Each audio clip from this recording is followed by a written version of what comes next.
आज खाने में क्या बनाए? मुझे ना बहुत भूख लग रही है। बहुत घमंडी है तू। मैं तुझसे बात कर रही हूँ, खाने में आज क्या बनाए?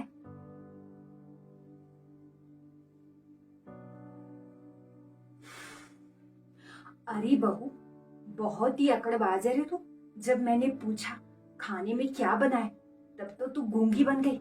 अब ये खाना लेकर आ गई। मुझे ये खाना नहीं खाना, ले जा इसे। आए दिन मेरा तिरस्कार करती रहती है, सबके सामने मुझे नीचा दिखाती है। इसके बावजूद भी सोचती है मेरी बहू मुझसे प्यार से बातें करे, पर नहीं। अब मैंने सोच लिया, अब मैं चुप रहूंगी, आपसे बात नहीं करूंगी। चुप रहकर एक बहू के फर्ज निभाऊंगी।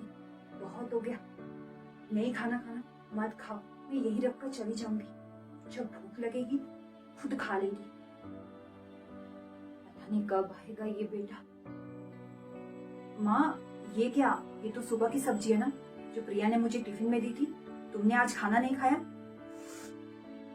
अरे माँ, मैं तुमसे बात कर रहा हूँ, तुमने खाना नहीं खाया? मैं कोई जानवर नहीं हूँ जो तेरी मैडम मेरे सामने खाना पटक कर जाए और मैं खा लूं।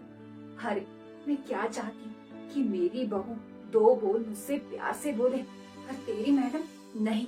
दिन में 4 बार उसको पूछ चुकी हूँ कि आज खाने में क्या बनाया है, क्या बनाया है, पर वो गूंगी बनी फिर रही है। बहुत सुंदरता का घमंड है उसे। अरे दुनिया में क्या वही सुंदर है? कोई और सुंदर नहीं है क्या जो इतना घमंड करती है? टेंशन मत लो, मैं अभी प्रिया से बात करता हूँ। प्रिया, माँ क्या बोल रही है? आज तुमने माँ को खाने के लिए नहीं पूछा? नहीं, मैंने तो मम्मी के लिए खाना रखा था, पर मम्मी ने मना कर दिया।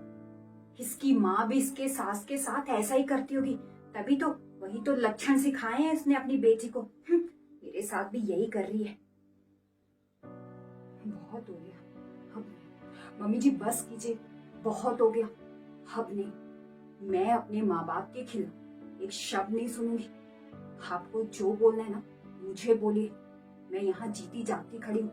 मेरे माँ बाप को बीच में लाने की कोई जरूरत नहीं है। उन्होंने आपका क्या बिगाड़ा है?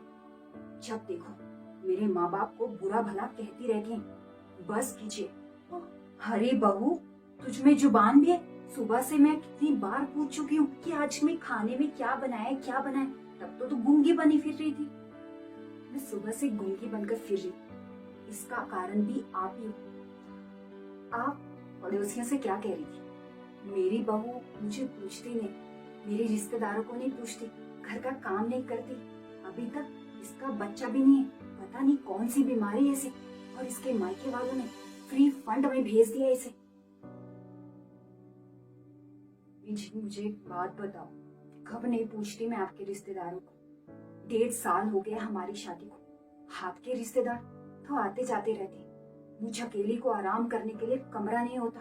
मैं आपके मेहमानों को अपना कमरा तक दे देती हूँ, जिसकी वजह से हम दोनों पति पत्नी को अलग सोना पड़ता है। तो मेरी गोद कैसे भरेगी? बच्चा कैसे होगा? हर माँ रही दान दहेज की बात, तो जिन बिचौलियों को आपने बीच में डालकर मेरे माँ बाप से मेरा रिश्ता मांगा था, हाँ मेरी सुंदरता पर मोहित हुई थी। आज वो सुंदरता आपको चुभती है, मैं आपको घमंडी लगती हूँ। वाह मम्मी जी, वाह। तो आप उन बिचौलियों से पूछो, आपके वचन है, आपने कहा था, अरे हमें तो सिर्फ बहू चाहिए, हमें कोई दान दहेज नहीं चाहिए। हमारे पास सामान के लिए या दहेज के लिए कोई जगह नहीं है, हमें तो बस आपकी बेटी चाहिए।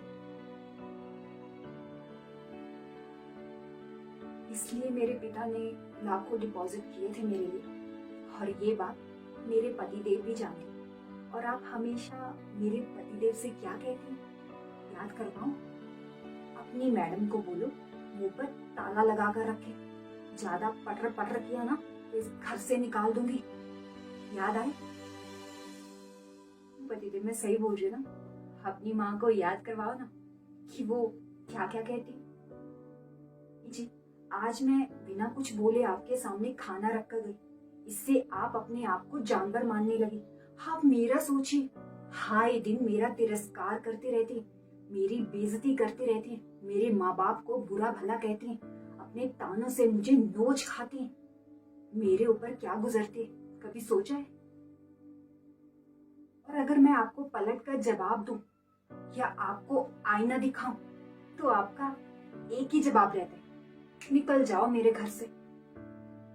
इतना सब कुछ हो जाने के बाद आपको क्या लगता है कि मैं आपका सम्मान करूं, आपसे प्यार से बातें करूं? नहीं, अब मैंने सोच लिया, अब मैं गूंगी बनी रहूंगी, चुप रहकर अपने फर्ज निभाऊंगी, पर आपसे कोई वार्तालाप नहीं करूंगी। समझ गए ना?